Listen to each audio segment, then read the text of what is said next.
Hello students, अब हम पढ़ेंगे हमारे चैप्टर के अगले टॉपिक्स के बारे में, जो है हमारी बहुत टफेस्ट रिएक्शन है, जिसमें हम देखेंगे कि ये जो रिएक्शन है कैसे हम बैलेंस करते हैं और कैसे इनको रिएक्शन करवाई जाती है।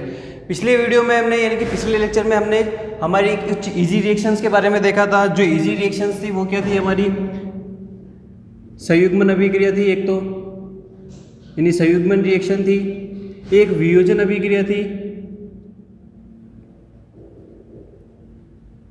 और जो दूसरी थी हमारी विस्थापन अभिक्रिया, जिसे हम कहते हैं, या प्रतिस्थापन अभिक्रिया भी कह सकते हो आप। और इसके बाद जो चौथी रिएक्शन थी वो थी द्विविस्थापन अभिक्रिया। ये हमने चारों रिएक्शन पिछली वीडियो में डिस्कस करी थी। इस वीडियो में हम डिस्कस करेंगे वियोजन अभिक्रिया की ही कुछ एक्स्ट्रा अभिक्रिया के बारे में, जो कि कुछ पार्ट्स में आती है, जिसे विद्युत अपघटन अभिक्रिया जिसे हम कहते हैं, एक होता है ऊष्मीय अपघटन, एक होता है प्रकाशीय अपघटन।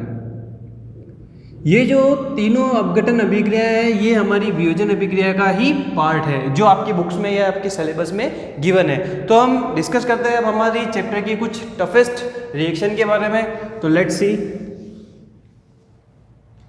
तो सबसे पहले हम देखेंगे हमारा ई पॉइंट जो चल रहा है वो था सीधा सीधा अपघटन अभिक्रिया। मैं वियोजन न लिखकर यहाँ पर अपघटन लिख रहा हूँ, आप ब्रैकेट में वियोजन लिख सकते हैं।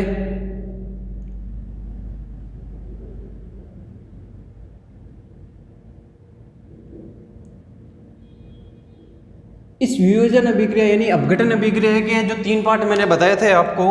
पहला पार्ट तो था हमारे पास कौन सा, विद्युत अपघटन अभिक्रिया,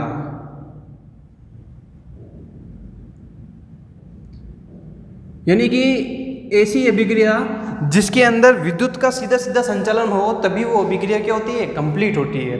इसलिए इसका नाम क्या है, विद्युत अपघटन अभिक्रिया। यानी कि वो रिएक्शन जिसके अंदर विद्युत संचालन करने पर, यानी कि जहाँ पर हमको इलेक्ट्रिसिटी प्रोवाइड करानी पड़ती है, क्या करानी पड़ती है, इलेक्ट्रिसिटी का प्रोवाइड कराना पड़ता है, उसे दान देना पड़ता है, प्रदान करनी पड़ती है उस रिएक्शन को इलेक्ट्रिसिटी, तभी वो रिएक्शन क्या होती है, कंप्लीट हो पाती है।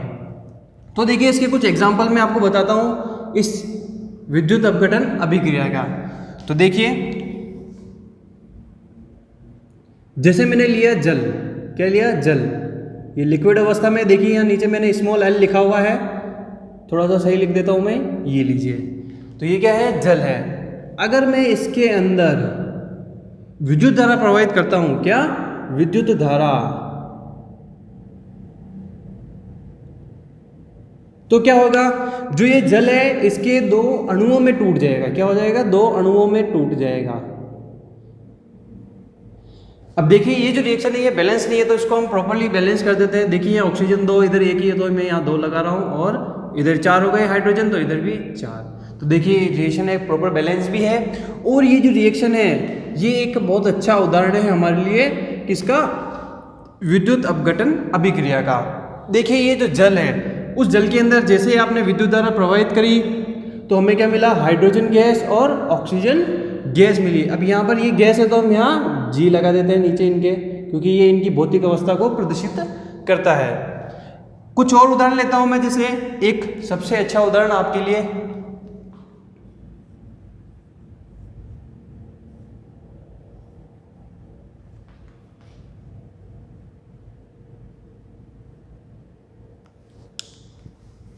तो यहाँ पे देखिए मैंने यहाँ पर क्या करा, विद्युत धारा का प्रवाह कराया। अब देखिए जैसा कि मैंने आपको बताया था कि रासायनिक समीकरण के नियम में कुछ भी आप एक्स्ट्रा चीज़ जब आप लेते हो, उत्प्रेरक या विद्युत धारा या किसी ताप दाब को, तो आप किसके ऊपर लिखोगे, उसको तीर के ऊपर लिखोगे, न कि आप साइड में लिखोगे। तो देखिए ये जो NaCl है, हमारा साधारण नमक, सोडियम क्लोराइड, ये जो यौगिक है हमारा सोडियम क्लोराइड, अगर मैंने इसको क्या कराया, विद्युत धारा प्रवाहित करी इसके विलयन में, तो हमें किस में मिला, ये सोडियम में और क्लोरीन गैस में हमें ये मिला। तो देखिए यहाँ पे क्लोरीन 2 है, तो यहाँ एक ही, तो हम यहाँ इसको रिएक्शन को बैलेंस कर लेते हैं। तो ये जो उदाहरण था आपका, ये किसका था, विद्युत अपघटन अभिक्रिया का। तो इसकी एक बार और डेफिनेशन हम डिस्कस कर लेते हैं कि ऐसी अभिक्रिया जिसके अंदर विद्युत धारा को प्रवाहित करने पर जो यौगिक है उसके पुराने बंध टूटकर कुछ यौगिकों में डिस्ट्रीब्यूट हो जाता है। यानी इस अभिक्रिया का हम डेफिनेशन ऐसे भी कह सकते हैं कि एक यौगिक उसके 2 या 2 से अधिक उत्पादों में टूटता है या 2 या 2 से अधिक उत्पाद बनाता है, उसे हम कहते हैं विद्युत अपघटन अभिक्रिया। और इस टोटली ये जो अपघटन अभिक्रिया है वो कहलाती है हमारी अपघटन अभिक्रिया या वियोजन अभिक्रिया। यहाँ पर देखिए कि एक ही यौगिक से 2 उत्पाद बन रहे हैं। अब जो अगली अभिक्रिया है वो हम देखेंगे ऊष्मीय अपघटन, यानी ऊष्मा के द्वारा जो अपघटन किया जाता है किसी यौगिक का, वो कैसे किया जाता है।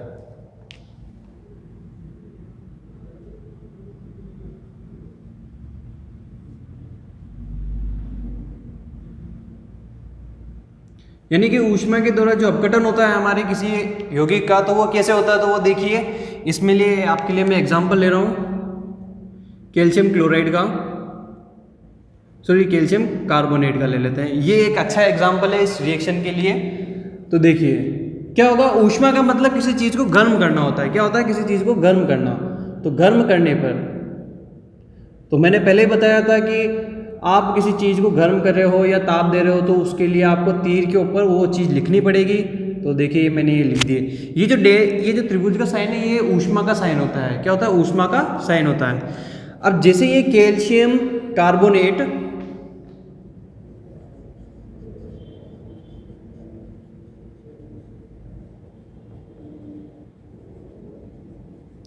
कैल्शियम कार्बोनेट को जैसे ही आप गर्म करोगे तो ये टूट जाएगा आपके कैल्शियम ऑक्साइड में और कार्बन डाइऑक्साइड आपके रिलीज कर देगा। इसे हम कहते हैं कैल्शियम ऑक्साइड।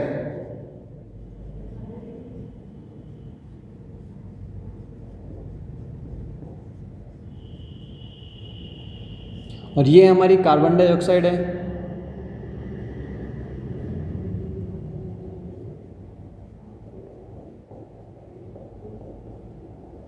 तो देखिए ये जो रिएक्शन थी आपकी वो किसकी थी, ऊष्मीय अपघटन की।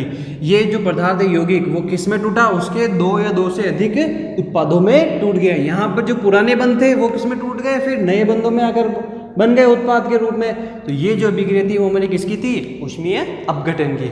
अब हम पढ़ेंगे अपघटन अभिक्रिया की तीसरी अभिक्रिया जो होता है या तीसरा जो पार्ट है इसका, वो है प्रकाशीय अपघटन। यानी प्रकाश के द्वारा जिसका अपघटन किया जाता हो, यानी प्रकाश के द्वारा जिस अभिक्रिया का अपघटन किया जा सके वो होती है हमारी ऊष्मीय अपघटन अभिक्रिया। तो देखिए, सॉरी प्रकाशीय अपघटन अभिक्रिया। तो देखिए वो प्रकाशीय अपघटन क्या होगी।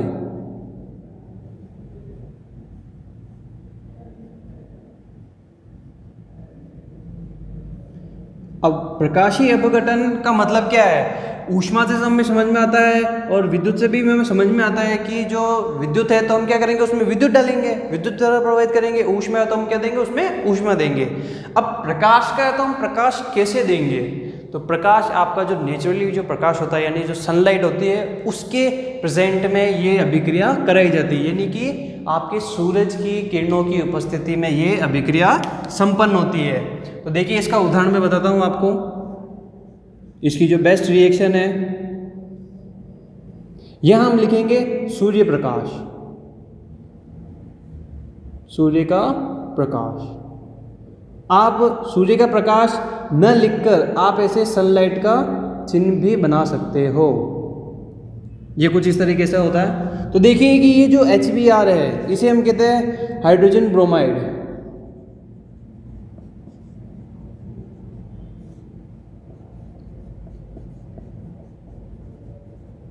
ये जो हाइड्रोजन ब्रोमाइड से हम सनलाइट में रख देते हैं तो ये क्या हो जाता है, हाइड्रोजन गैस अलग कर देता है और ब्रोमीन गैस को भी अलग कर देता है। तो देखिए ये रिएक्शन बैलेंस नहीं है, कुछ तो हम यहाँ बैलेंस कर लेते हैं। आपको हर रिएक्शन बैलेंस करनी होगी, ठीक है। अब देखिए जैसे ही HBr यानी हाइड्रोजन ब्रोमाइड के ऊपर हमने प्रकाश डाला, किसका, सनलाइट का, तो वो किस में टूट गया, हाइड्रोजन गैस में टूट गया और ब्रोमीन गैस में टूट गया। अपघटन अभिक्रिया में यही होता है कि एक यौगिक से 2 या 2 से अधिक उत्पाद बनते हैं। यही हमारी अपघटन अभिक्रिया होती है। तो देख लिया हमने कि हमारी अपघटन अभिक्रिया के बारे में कि पहली अभिक्रिया थी विद्युत अपघटन। तो विद्युत अपघटन क्या था हमारा कि ऐसी अभिक्रिया जिसके अंदर विद्युत का संचलन करके यौगिक को उसके नए उत्पाद में बनाना। अगली अभिक्रिया क्या थी हमारी ऊष्मीय अपघटन अभिक्रिया। ऊष्मीय अपघटन अभिक्रिया वो होती है जिसके अंदर हम ऊष्मा के द्वारा किसी यौगिक को उसके दो या दो से अधिक उत्पाद में बनाना होता है। अगली अभिक्रिया क्या थी हमारी प्रकाशीय अभिक्रिया। तो प्रकाशीय अभिक्रिया की क्या डेफिनेशन थी कि प्रकाश की उपस्थिति में किसी यौगिक को उसके दो या दो से अधिक नए उत्पादों में बनाना या निर्माण करना प्रकाशीय अपघटन कहलाता है। यानी उस किसी यौगिक को इनकी प्रेजेंस में तोड़ना, क्या करना, तोड़ना, अपघटन करना। क्लियर। तो ये जो थी हमारी अपघटन अभिक्रिया या वियोजन अभिक्रिया के पार्ट्स थे। अब हम पढ़ेंगे हमारी अगली रिएक्शंस के बारे में।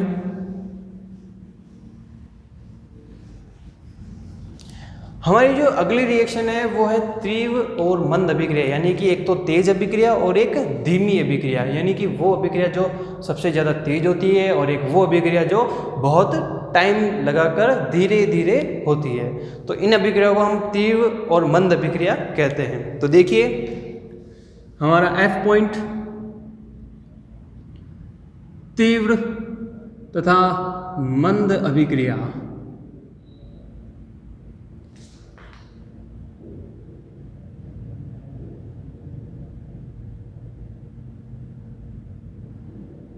अब तीव्र और मंद अभिक्रिया से आप सभी समझ गए होंगे। तीव्र का मतलब तो होता है तेज और मंद का मतलब होता है धीमे धीमे, यानी धीरे धीरे से जो अभिक्रिया होती है वो। इसमें हम डिस्कस करेंगे सबसे पहले तीव्र अभिक्रिया के बारे में।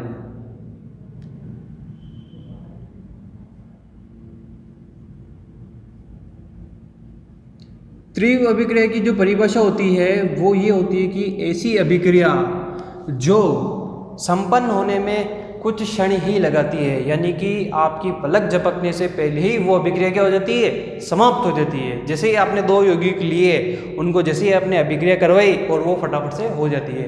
उसको चंद सेकंड लगते हैं, यानी उसके अभिक्रिया के समय को मापा ना जा सके, वो होती है तीव्र अभिक्रिया। तो देखिए इसका उदाहरण सबसे बेस्ट उदाहरण वो है अम्ल और क्षार की अभिक्रिया।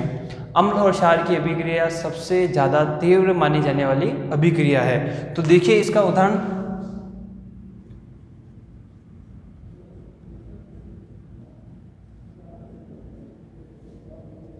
अब देखिए यहां पे मैंने क्या लिया, हाइड्रोक्लोरिक एसिड। इसे हम कह सकते हैं हाइड्रोक्लोरिक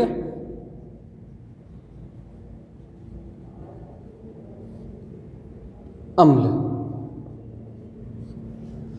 क्लियर। ये है हमारा सोडियम हाइड्रोक्साइड।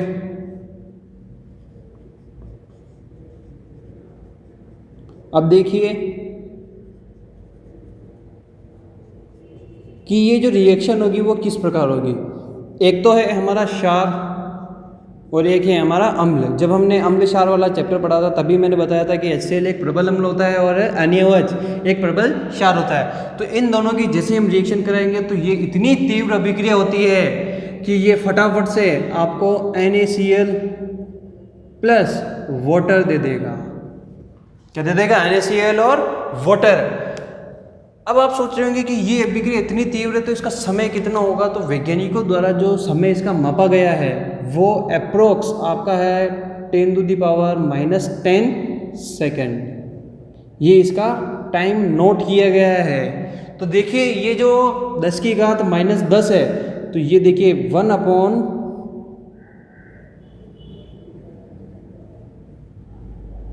अब देखिए ये जो जीरो लगाए हैं मैंने, तो ये कितने टाइम का होगा, यानी कि 1 सेकंड के 10 करोड़वें हिस्से के बराबर। यानी 1 सेकंड का जो 10 करोड़वां हिस्सा होगा उस समय में ये अभिक्रिया क्या होगी, पूरी हो चुकी होगी। यानी कि आपकी पलक झपकने से पहले ही ये अभिक्रिया क्या हो जाएगी, संपन्न हो जाएगी, संपूर्ण हो जाएगी। यानी ये अभिक्रिया क्या होगी, समाप्त हो जाएगी, कंप्लीट हो जाएगी।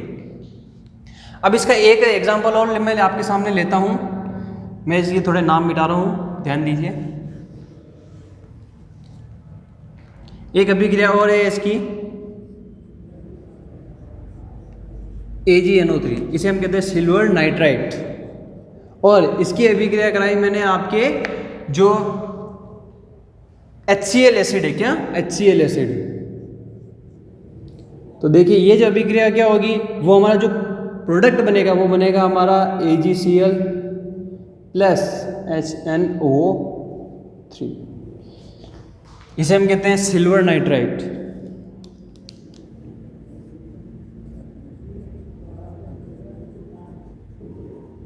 सिल्वर नाइट्राइट, ये हमारा हाइड्रोक्लोरिक एसिड है, इसे हम कहते हैं सिल्वर क्लोराइड।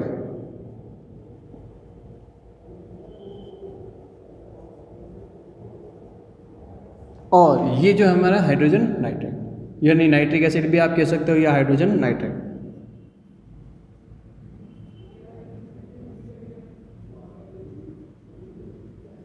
क्लियर। ये जो दोनों अभिक्रिया मैंने आपके सामने लिखी, ये हमारी जो है तीव्र अभिक्रिया के उदाहरण है। अब हम पढ़ेंगे मंद अभिक्रिया के बारे में, जो मंद यानी बहुत धीरे से होती है। मंद अभिक्रिया के लिए परिभाषा ये दी जाती है कि ऐसी अभिक्रिया जिसको संपन्न होने में कई वर्ष या कई महीने या कई दिन भी लग सकते हैं।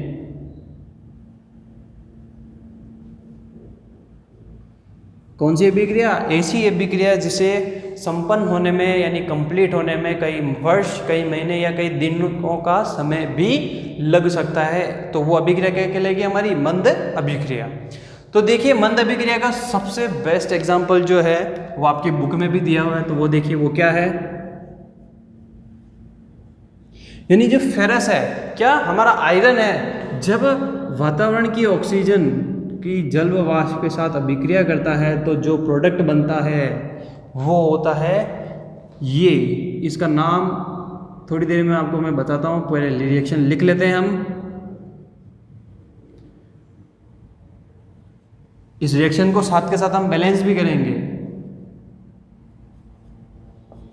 अब देखिए ये जो रिएक्शन है ये बैलेंस है, आप इसको तो जानते ही हैं, ये क्या है हमारा आयरन, ये ऑक्सीजन,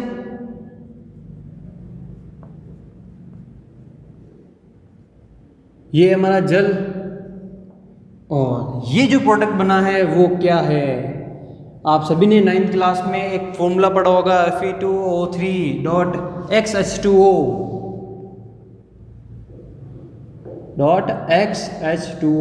ये जो फॉर्मूला होता है वो लोहे पर लगे जंग का सूत्र होता है, यानी जो जंग होती है हमारे लोहे पर लगने वाली, वो ये चीज़ होती है। तो देखिए कि आप जब किसी लोहे को बाहर रखते हो वातावरण में यानी खुली हवा में रखते हो तो उसे कितना समय लग जाता है जंग लगने में। तो ये जो वो रिएक्शन है हमारी जंग लगने की, ये वो रिएक्शन है, और ये एक बहुत ही इम्पोर्टेंट महत्वपूर्ण अभिक्रिया है आपके एग्जाम के पॉइंट ऑफ व्यू से, कि आपको पूछ सकता है कि मंद अभिक्रिया का कोई एग्जाम्पल लिखिए या उसे समझाइए ऐसा उदाहरण, तो आप ये उदाहरण देकर आप उसे समझा सकते हो कि जब आयरन की अभिक्रिया वातावरण में उपस्थित ऑक्सीजन जल वाष्प के साथ कराई जाती है तो उसे संपन्न होने में कई वर्ष लगता है, और जो जिस उत्पाद का निर्माण होता है वो होता है जंग का, और उसका सूत्र होता है Fe2O3.XH2O। और अभिक्रिया में आप लिख रहे हो तो आपको ये वाला फॉर्मूला लिखना होगा।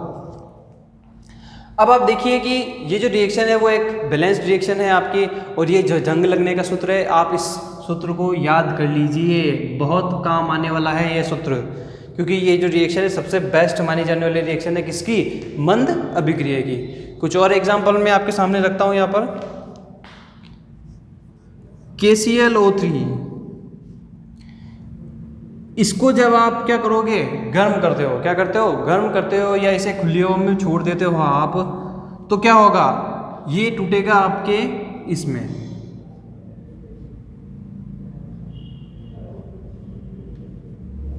यानी कैल्शियम क्लोराइड में टूटेगा और ऑक्सीजन अलग कर देगा। ये आपका इसका उदाहरण है। एक और हम देखते हैं इसका उदाहरण, यानी एसिटिक एसिड की रिएक्शन आप कराओ एथिल अल्कोहल के साथ, तो जो प्रोडक्ट बनेगा आपका वो क्या बनेगा? ये, इसे हम कहते हैं एथिल एसीटेट, और जो प्रोडक्ट बनेगा वो हमारा क्या होगा? वाटर। तो देखिए हमारे क्या क्या मिला यहाँ पर, ये जो क्या है एसिटिक एसिड है हमारा,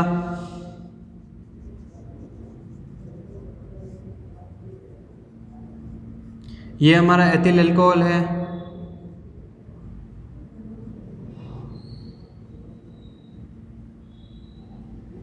और ये जो बनेगा वो प्रोडक्ट होगा हमारा एथिल एसीटेट।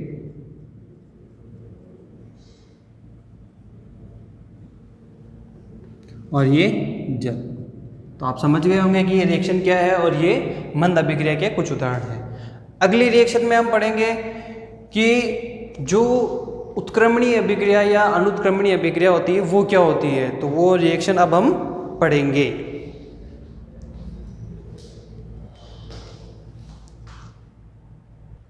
तो स्टूडेंट्स अब हम जो पढ़ेंगे हमारी अगली रिएक्शंस है वो क्या है, उत्क्रमणीय और अनुत्क्रमणीय अभिक्रिया। ये रिएक्शन थोड़ी इजी भी है, ये बहुत इजी रिएक्शन है। इसके बाद जो आने वाली रिएक्शन है हमारी ऑक्सीकरण व अपचयन अभिक्रिया, वो इस चैप्टर की सबसे टफेस्ट रिएक्शन है जो हम अगले वाले लेक्चर में डिस्कस करेंगे। तो ये दोनों जो रिएक्शन है हमारी चैप्टर की वो हम अगले वाले वीडियो में डिस्कस करेंगे। तो आपको ये वीडियो अगर पसंद आया तो लाइक शेयर और कमेंट कीजिए, और इस वीडियो से अगर कोई भी क्वेरी है या कोई भी डाउट है आपके तो आप हमें व्हाट्सअप करिए 9928001400 पर मैसेज करके आपकी क्वेरी लिख दीजिए। Thank you.